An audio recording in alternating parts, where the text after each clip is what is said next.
చేపల పులుసు ఎలా చేద్దామో చూద్దామండి. ఇప్పుడు ఈ చేపల్లో కొంచెం ఉప్పు వేసి గట్టిగా కడగాలండి.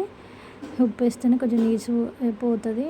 ఇక్కడ చూడండి, మెంతులను జీలకర్ర ఇలా వేంపి తర్వాత మన ఉల్లిగడ్డను ఇలా పెట్టుకొని చేసుకోవాలి.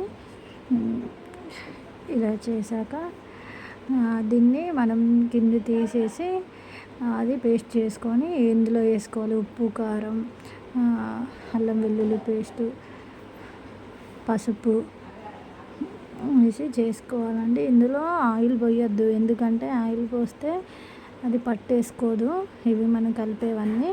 సో అందుకే ఆయిల్ వేయలేదు.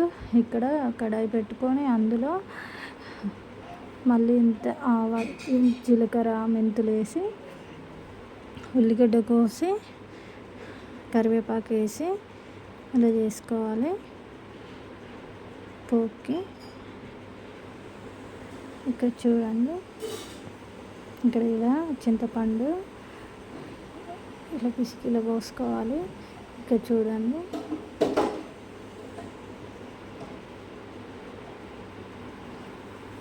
ఇక్కడ ఉల్లిగడ్డ అవన్నీ గోలాక ఇక్కడ ఫిష్ అవి ఇందాక మనం కలిపి పెట్టుకున్న చేప ముక్కలు ఇలా వేసి ఇప్పుడు చింతపండు పోసుకొని అంతే సరిపడ ఉప్పు చూసుకొని అందులో గరం మసాలా వేసి కొంచెం సేపు మరిగించుకొని ఒక 5 minutes 10 minutes దింపేయాలి.